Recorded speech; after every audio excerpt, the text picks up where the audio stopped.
Welcome. One day we'll get you back up here.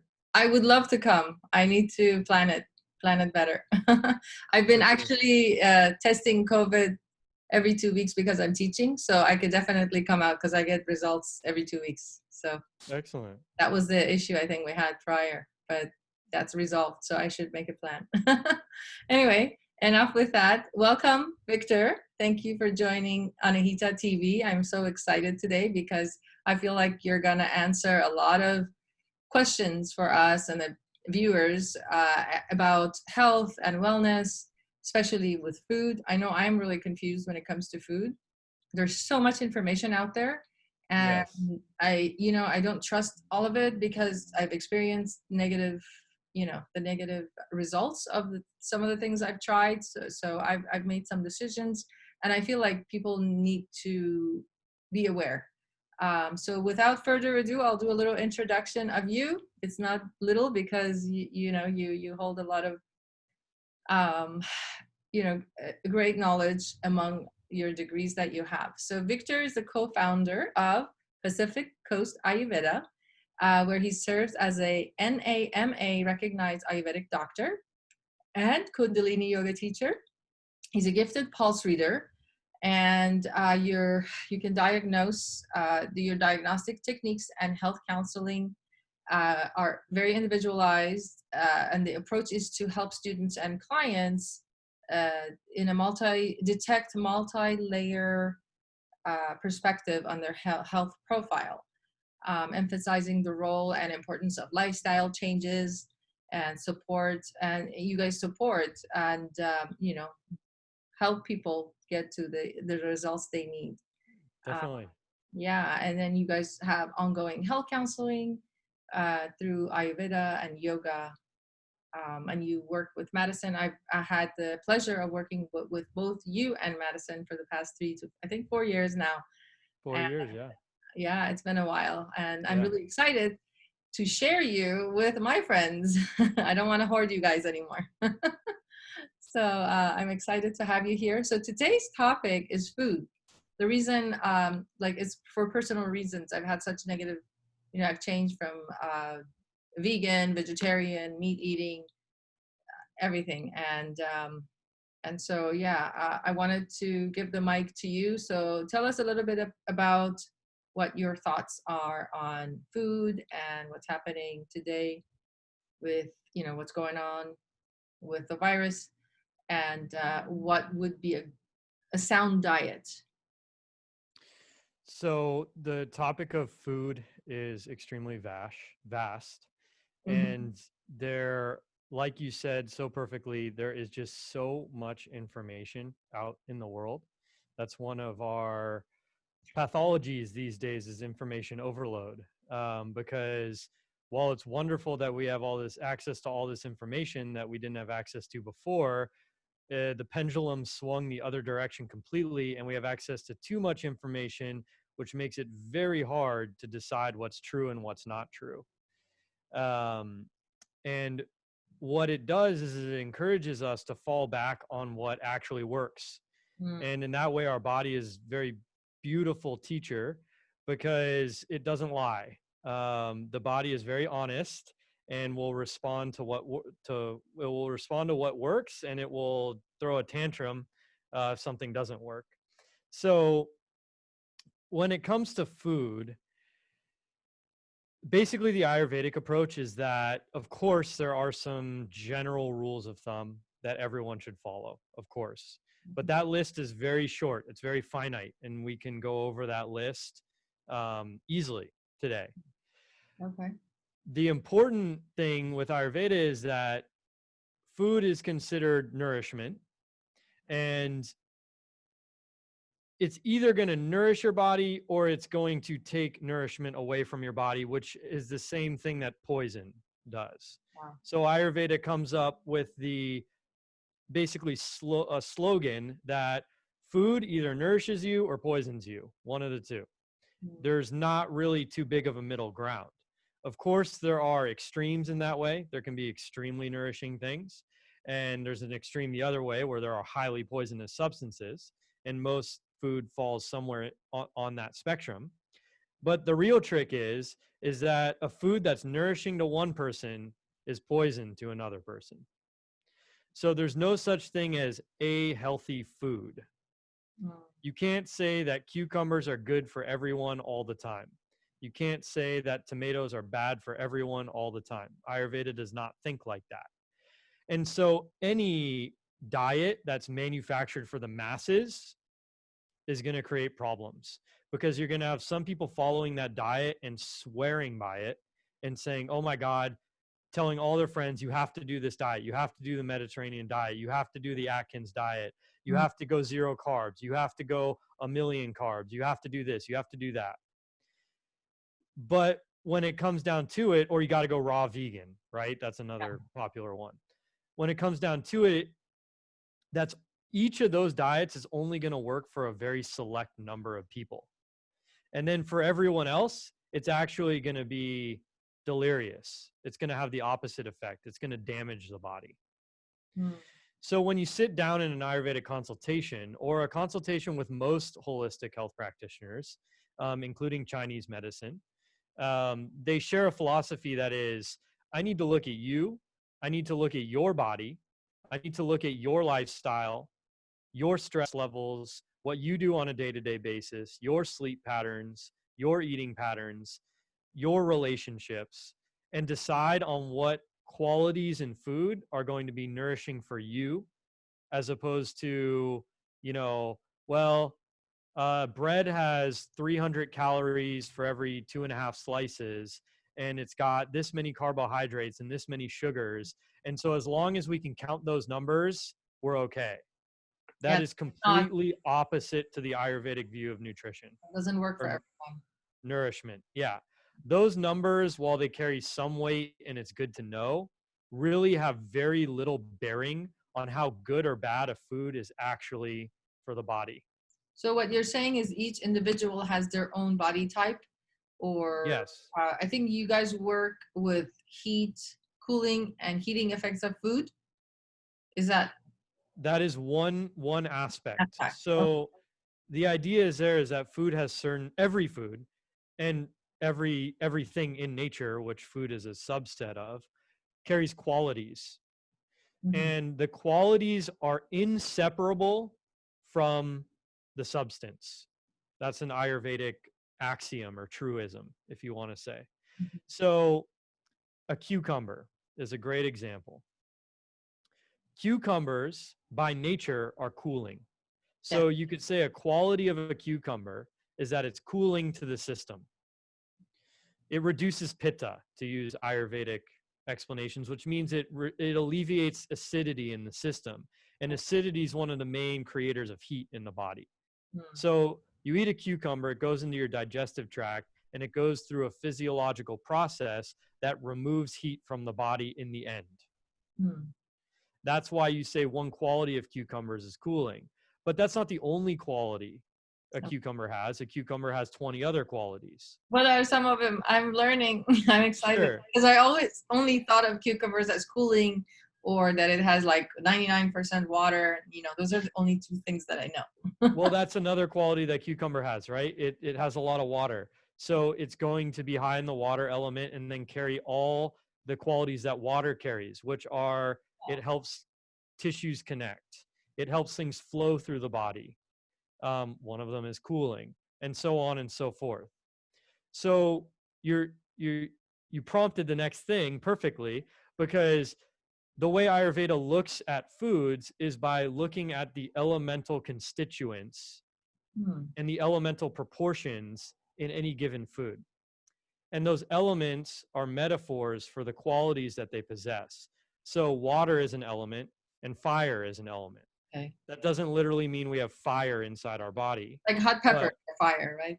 Hot pepper carries the qualities that a literal fire carries. Okay. It's penetrating, it's sharp, it breaks things down, it carries a lot of heat, right? So if you eat a hot pepper, it's going to carry those qualities into the system. And that's what we say in Ayurveda is the karma of the food. Karma means effect. Effect. So you eat a hot pepper, and the karma of the hot pepper is to penetrate and break down tissue. and create heat. So that's the action or effect of eating a hot pepper. So if you take someone with an ulcer, which means the tissue inside the stomach is already compromised and broken down, leaving a wound, basically, and you eat a hot pepper, you're aggravating the qualities that are already aggravated in the system. Adding So more it's going to fire on top of fire. putting fire on top of fire. And so you're going to aggravate the pathology of the disease. If you take, let's say, a stomach tumor, I'm not saying it's cancerous, but Yeah. some kind of excess growth inside the stomach that's not a balanced growth, meaning it's there because of an imbalance in the system, and you've got this excess hardened mass of tissue that you need to be broken down by the body, then a hot pepper would be a great thing. Yeah. Because it's going to carry those qualities in and increase the levels of acidity in the stomach to break down that excessive tissue. Oh, So poison for one is medicine for another. that's amazing. And that the listeners should take note, that has nothing to do with the caloric count a pepper has. It doesn't really matter in the end. Calories matter in a metabolic kind of overall, what's your metabolic rate, meaning how quickly you burn through the energy you get from food. But again, that's one quality of food out of hundreds of qualities of food. And Western medicine is only pinpoint and focused on that one quality, the caloric intake. Sure, caloric intake or the nutritional numbers. Yeah. Nutrient dense foods, right? Sure.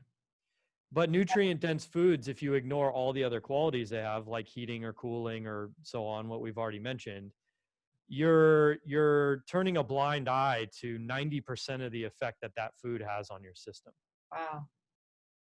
Yeah. So much to learn. Yeah, there's a lot in there, and that's just the beginning. That's interesting. One of the things I noticed for me, like I'm highly acidic, so I should be eating more cucumbers. I think sure. So. Yeah.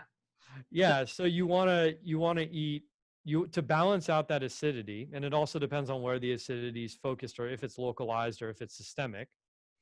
But you would want to eat foods that remove excess acidity from the body.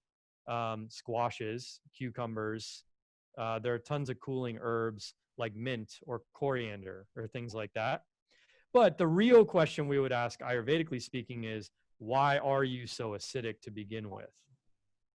And then that's really when you get into the lifestyle choices around food, and not just food. And this is a good point to mention the other sources of nourishment that Ayurveda focuses on. So Ayurveda says you got basically 4 things that determine what the body will become by the manner in which they're digested. Wow. And those 4 things are food, water, air, and the magic one that no one likes to think about, perceptions. Really? Perception? Yes. How we see the world? Yes, exactly. Your worldview. And that is considered in the same category as food. Really? That's amazing. I had no idea. Yeah, just as important. And the way it's thought of is that you ingest perceptions and you have to digest those perceptions just as you would food. And if you can't digest them, you're going to develop health issues, just like you would develop indigestion from eating the wrong thing, which would then lead to other health issues. And what Ayurveda says is that wait, I'm just my head is like spinning like Einstein. My hair is like yeah, standing on its ends. So Ayurveda would say that the body is made up of those 4 things and nothing else. So if you think about it, what else is your body made out of besides those things? Nothing. There isn't anything else in nature that creates your form. And so by managing those 4 things, or by keeping those 4 things balanced in your intake and avoidance of them. And by only accepting the qualities of those things that are balanced to you, then you remain healthy. Your body remains healthy because you're giving it the materials it needs to do its thing. So what are the 4 things again? The Food, 4 things are food, water. I'm ready. water, air, meaning what you breathe, Okay. and perceptions. And that's any perception you take in through your senses, not just the eyes. Smells, sounds, visual input, somatic input, tastes. So there's a fun one to play with, is that not only does it matter what food you eat, but it matters in the construction of your body what the food tastes like. Okay. Because that's a sense perception. Yeah. So that's why people like to eat food that's pleasant tasting. And not only do they like to eat it, it's actually changing the structure and form of their body. When you eat something pleasurable, that has an effect on your physical form. It isn't just a mental concept. And that's what people need to understand, because people come in with a whole bunch of issues and they want to know what foods they should eat and not eat. And that's great. That's one of the 4. It's 25% of the battle. But the way in which they eat it, and also all the other sensory inputs that they allow into their system every day, is just as impactful as the food that's being eaten, or the water that's being drank, or the air that's being breathed. Wow, that's just such profound information. I had no idea. I mean, I always knew that, I never watch horror films. I know how negative they are on the body. And they create, the chemicals that are not, fear chemicals that are not good. Fear chemicals. Yeah, definitely. I like that. So I stopped watching when I was a kid. I think there's a few grown-ups around me who used to watch horror films, and I would always cover my eyes or hide, and I'm like, why am I watching this? So at a very young age, I stopped watching, and I hate it. I even till this day, I don't try not to associate with people who like horror films. I don't know why, but I just feel like if they like fear, they somehow energetically are going to transfer it to me. I don't know. Well, that's a good thing to talk about, because I'll talk about the physiology of that a little bit, because it's important for our viewers to understand that. So let's say you watch a horror movie. Yeah. And the whole fun of it, for people who think that that's fun, is that basically you get a fright. Yeah. And you get all that anticipation and that buildup, and that kicks on your adrenal glands. Yeah. And your adrenal glands produce, like you said, amongst a bunch of other fear hormones, they produce adrenaline. And adrenaline feels good in our body. It increases our heart rate. It stimulates us. It increases our blood pressure. It activates our musculature. It does a lot of things that can be perceived as feeling good, or awakening, or alivening, right? Yeah. But that adrenaline is a substance in the body that gets released into the bloodstream. And anything that goes through the bloodstream must get digested by the system. Wow. So you're releasing a food into your bloodstream, and that food is adrenaline, and adrenaline carries certain qualities. And so if those are qualities that are aggravating to a condition that you have, by experiencing that fright, you then have to digest food in your system that's going to aggravate your disease. Yet you didn't ingest anything. You were just watching a perception, something that had a physiological effect. That's how it works. But not just with horror movies. That's how it works with trauma. With any kind of trauma, like people like myself who grew up during the war. Absolutely. Huge effect. That's huge. I still remember. It's very, intense feeling inside, when I remember. So. And Ayurveda would say that when you have a perception that's so impactful, whether it's negative or positive, and its effects remain in the system longer than they should, that we cannot digest that perception. Oh. That's how it's described. Okay. And that there are mechanisms inside the body that digest the perception that are perfect correlates to the mechanisms in our body that digest food. That's why it's not just a poetic device. They're the same systems in our body are digesting what happens to our body through perception as the same systems that are digesting food matter. That's, yeah, wow. I never knew that like we were ingesting fear or the effects of it, like the adrenal. Right now, I do feel like us as Americans, we are really high in adrenal. Our levels are extremely high because people are constantly, with the start of Starbucks, everybody's always drinking coffee, and it's so cool to drink coffee from Starbucks, with the green logo. Everybody's walking around with a logo. And it's become a thing. I mean, at first, I remember when Starbucks came out, it was too expensive. People complained about it, and they were actually going bankrupt. And then they started this huge campaign. Now, like, some people pay, like with a large coffee, it's up to $8 to $10. It's a meal. You could pay for, a fast food meal, like a burrito or something, that people pay for coffee. And it's been normalized. And I feel like, but drinking like half a gallon of coffee, that's not good for us. It is definitely not good. Coffee is an extremely acidic and drying substance. So those are its qualities. No judgment on what it is. That's just what it is. So what it does is you drink it and it takes water from your system and evacuates it. So that's why it's a diuretic, right? Okay. So, and then that's also why it's a laxative, because that water goes into the intestinal tract, lubricates the intestinal tract, and flushes feces out. That's the effect the laxative has on, that's what makes it a laxative.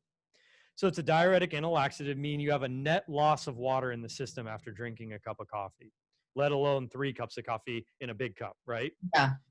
And then it's extremely acidic in nature. So you have a lot of acid going into the system. And not only do you have the acid going in, but you're removing the water element, which is used to manage acidity levels in the system. So you're getting acid in, water out, which doubles the impact of that acid. And then because the water's leaving the system, you have a dryness quality being added into the system. Mm. So the tissues start to dry out very subtly, right? This isn't going to happen overnight. But over time, if you develop a habit, and then what happens is when you have dry tissue and it's met with acid, it doesn't have any resilience to the acidity. And what does acid do by nature? We already talked about it. It breaks down tissue. Mm. That's what it's there for, to break things down into their constituent parts. That's why you can digest food, is because of acid in your stomach. Okay. So that acid hits that dry tissue. Now you've got a wound, a miniature wound, right? The body starts eating itself, it feels like, on The body starts digesting Oh, itself. that's Yeah. disgusting. And then what happens is your immune system rushes in to heal that wound, creates inflammation, which is what it's supposed to do. Inflammation is not bad. That's a trigger word these days, Yeah. right? Inflammation is supposed to happen. Yeah, but we are all inflamed, and I think it's because of coffee and adrenal rush, horror films. It's all adding up. It's all adding up. Yeah, it's a combination of everything. Now it's starting, your list of 4, the food, water, air, perceptions, it's all starting to make sense, with Yeah, the so coffee, you get the horror. Oh, go ahead, sorry. No, and I think I was just recalculating everything we talked about. Yeah.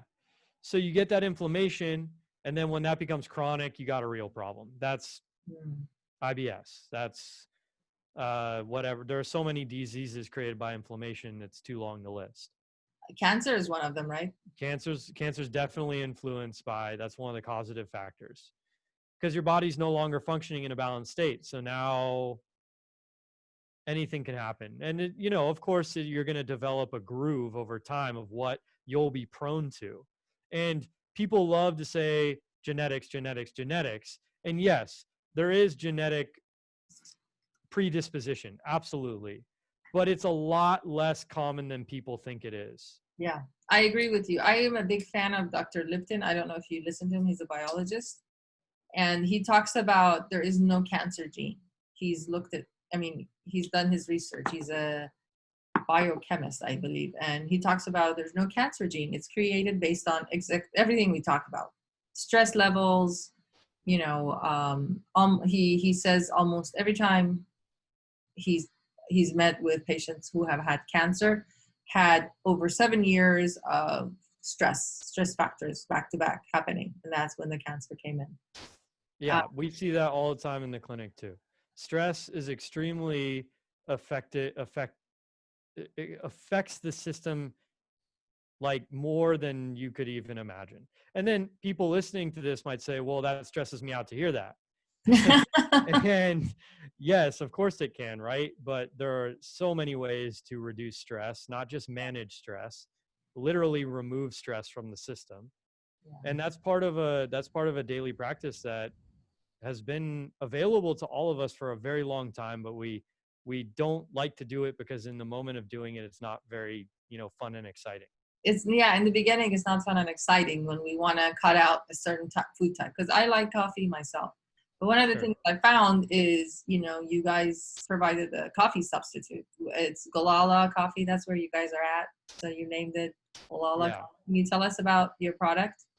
Yeah, we basically what happened was maybe the first 3 years I was a clinician, I would have people come in and we would talk, and I'd start to ask them to modify their food habits and what they were eating. And of course, 99% of the world drinks coffee. Yeah. So of course they're all drinking Tasty. coffee. Yeah, exactly. So no big surprise there. But you ask and you say, how many cups of coffee do you drink a day? One, pause. Okay, two. That's always how the story goes, right? Okay. So some people are drinking 1 to 4 to 8 cups of coffee a day. Wow.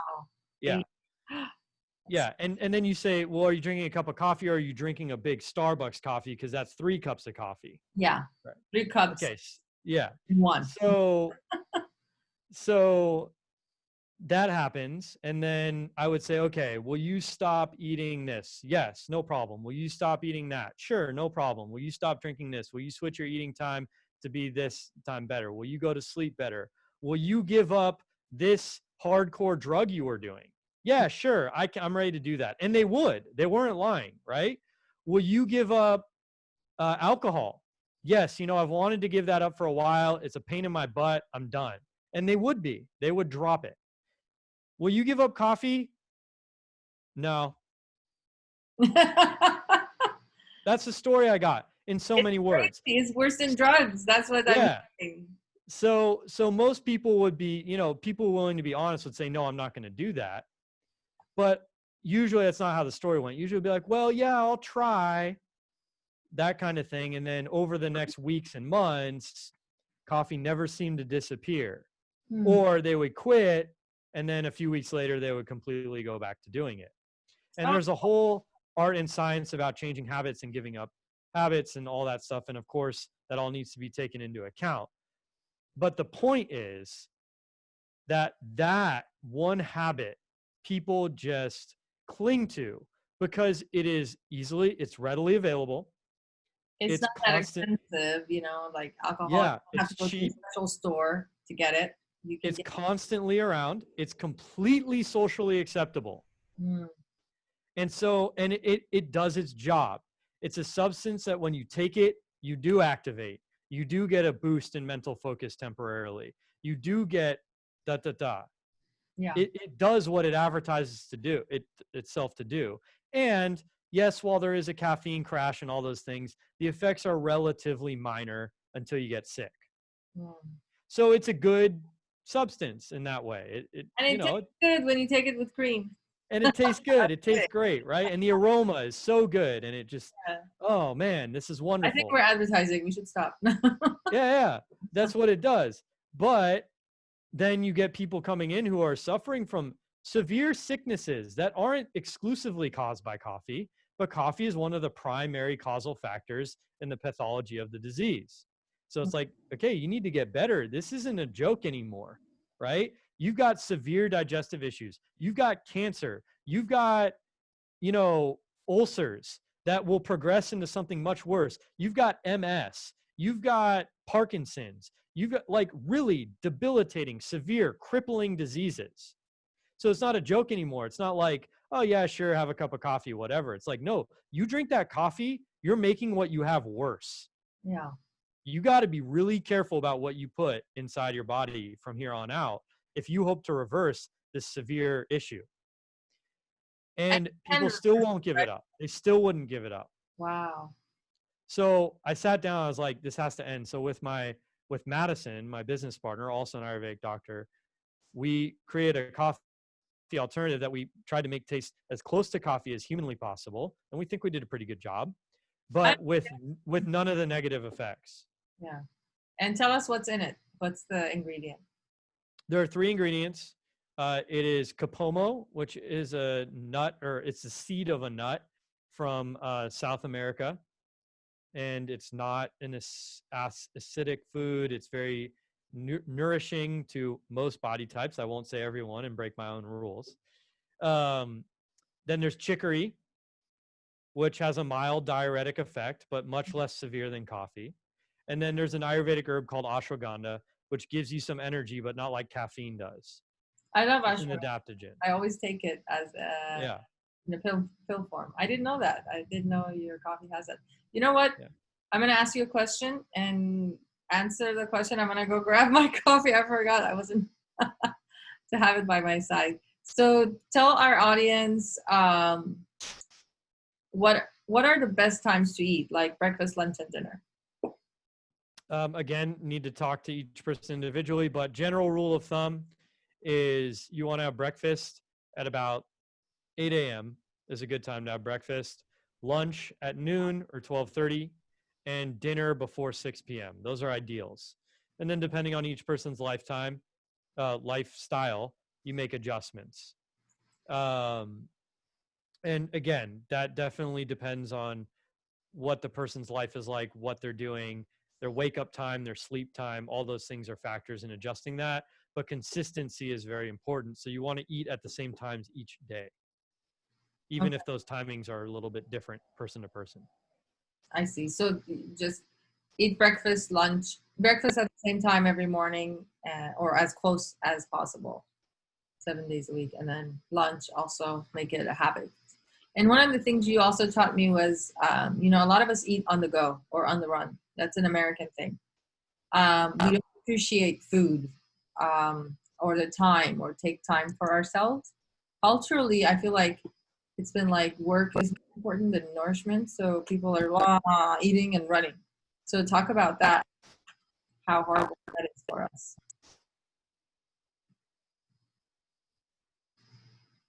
You froze. Victor?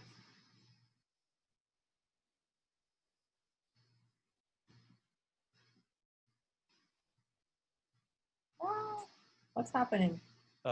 You don't have direct conscious control over it. You can do things consciously that influence it, but you don't just control over it. A good example of that is like your heart rate. So you can do things that affect your heart rate, but except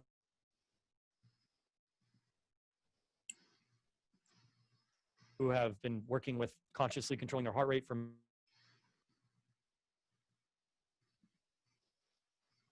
or down. You can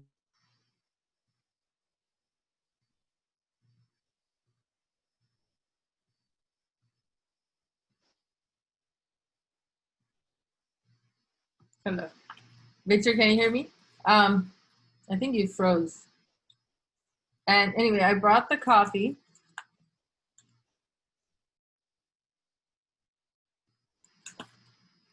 This is the coffee that we were talking about. It's called Gualala Roast.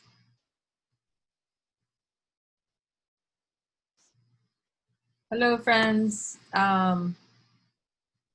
Victor disconnected temporarily. I think he's going to try to get back on here. And so bear with me for a minute while he gets back on. I'll sign him back in.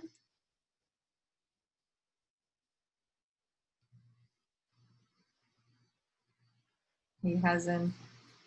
They live actually somewhere in Northern California, and what's going on over there is I think the internet is not as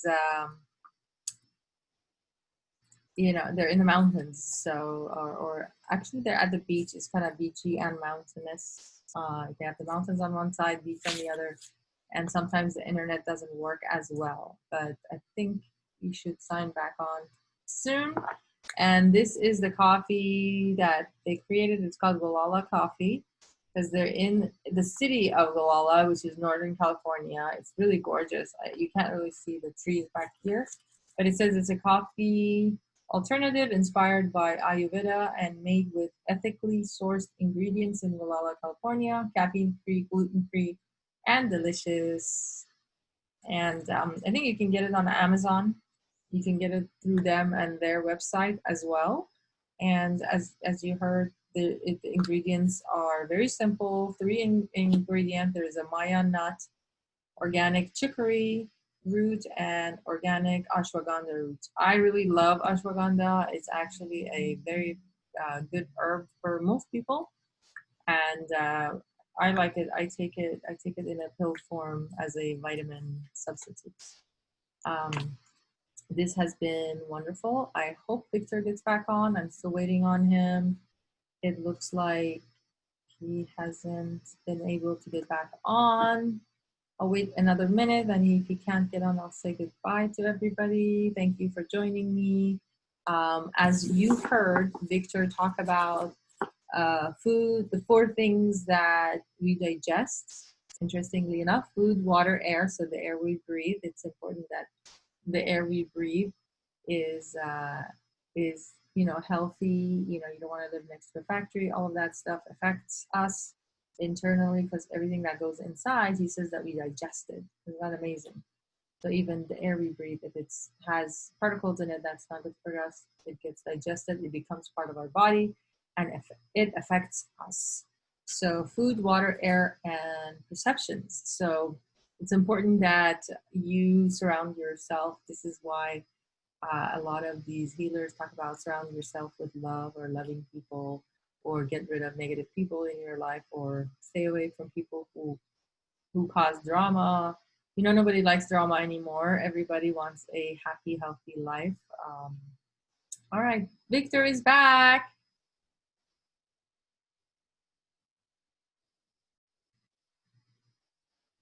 I'm waiting on him to come back in. Hi, Victor. Hello, okay. My internet cut out. I had a feeling. Yeah, I waited. I was like, he's going to come back in. While you were gone, I was telling the audience about the Gualala coffee. Oh, Gualala roast, yes. Yes. How did you come up with this idea? Well, like we were saying, we felt a need for it, and we started experimenting with different ingredients. And we just experimented and experimented and experimented until we found the flavor we liked, that we thought was close to coffee, and we went for it. So you tasted a lot of bad coffee of your own making. Is that what you're saying? Oh, we tasted some horrible stuff. we thought some herb would work great in it, and then it would just be like, oh my God, this is terrible. Yeah. Well, that's good. I'm so happy that we at least have something that is readily available. And you guys sell it? Is it on Amazon, your own website? How do people get it? Right, we were selling it on Amazon, but it's out of stock on Amazon right now. So you can get it directly by contacting us, or by going to it's gualalaroast.com. Okay, your own website for the coffee. I'll leave in the notes below the video. Otherwise, it will become available at Amazon at some point. But right now, you have it at your own website. At the website. Yeah. So, honestly, anyone listening who wants it, if they just contact the clinic directly, either by email or phone, and they say that they found it through this show, we'll give you guys a discount, because doing that kind of stuff is fun. Anahita TV clients. Only for Anahita TV clients. Oh, okay. Thank you. We appreciate that. Yeah, I'll put that in the notes below the video as well. So that's nice. That's a good surprise. Yay, perfect. I like it. I drink it all the time, and it's actually made me not want to drink coffee. Regular coffee, I only drink, I think, once a week now. Oh, all right. Yeah, so it's working. It's working. I was never like a big coffee drinker, but it was more of a social thing. And right now, I don't have an excuse because of the pandemic, we're all home. There's no coffee with the girls anymore. So I adopted tea. I drink a lot of tea. And I have actually a new segment called Tea Time with Anahita. Maybe I'll invite you to that one day. Oh, I love tea time. Madison. Yeah, and I have a beautiful tea set. I sit down and the tea time is more about culture. I talk about my culture being Persian, American, Iranian. I talk about tea time is a big deal in the Persian culture. So I talk about that, and then whoever guest I invite, I guess we'll talk about their culture. Well, the one, I don't know a lot about Persian culture, but I know you could vouch for this. One wonderful thing that Persian culture does with tea is put some cardamom in it. Is that correct? I don't want to overstep my Yes. bounds. No, Yeah. no, you're right. We do. We put cardamom. And cardamom's has some wonderful qualities. It's a spice that is soothing to the mind, but also it negates some of the effects of caffeine. Ah, that's Not all of them. So don't go thinking you could dump a bunch of cardamom in your coffee and you're a-okay. But it does. And so that cultural habit, I guess you could say, or that cultural custom was definitely inspired by someone who understood the balance between the elements. yeah. Persian food is all about the balance and the elements of tea and coffee, everything that we drink and eat. Most of the foods are balanced that way. And another thing, so now that you're such a information guru, I'll tell you two more things we put in tea. Some people put rose petals. What's the Uh-huh. that in? Oh yes, it's very similar, very cooling, soothing, and sweet. Okay, and another ingredient is saffron. Sometimes we put saffron Saffron. in Yeah. tea. Is that the same? Cooling? Saffron's actually warming, but mildly so. And saffron has a lot of special effects on reproductive tissue. Oh wow, good to know. Yeah. I heard it So makes you laugh. Like we drink it when someone is sad, we give it to them. It makes you happy. It has those effects. Maybe what what are those hormones called again? The happy hormones. there's like serotonin, dopamine, Yeah, oxytocin, things like yeah, that. yeah. Yeah. Dopamine and oxytocin. I think it has that. So it makes you happy when you drink it. So I'll bring enough to Gualala when I come next time. I'll make there's a saffron tea we make. It's just saffron, water, and sugar, and it's really tasty. Makes you Well, happy. now I know. Now I could go and say I know even more about Persian teas because I only knew that one thing. Yeah. Yeah. Now you know more. Yeah. Yeah. Well, this has been so wonderful. Thank you so much for Absolutely. accepting. You know, I never get enough of all your information, and I'm definitely going to have you on again, and we'll discuss another topic because you are a plethora of information, and I think it's very helpful right now. And people are home watching, and they can make some life changes or adjustments to their habits that they probably didn't have the time or means to do so before. Now we have all the time in the world to do that. So I'll leave the information below for you. Are at Pacific Coast Ayurveda in Gualala, California, and you guys do what do you call it? Yeah, we do video consultations. Video consultations with clients. Yeah, and the other thing we're launching right now is we're launching a formal Ayurveda school called Yeah. the International Institute of Tantric and Vedic Sciences. And so anyone of your listeners who's interested in Ayurvedic education should definitely contact us. We're running some pilot programs right now. Wow. And it's going to be a wonderful creation. Yes, I'm excited. Yeah, you do need to share your knowledge. I'm so excited for that, and hopefully we have more Ayurvedic doctors like yourself and Madison going around the country and healing everybody else.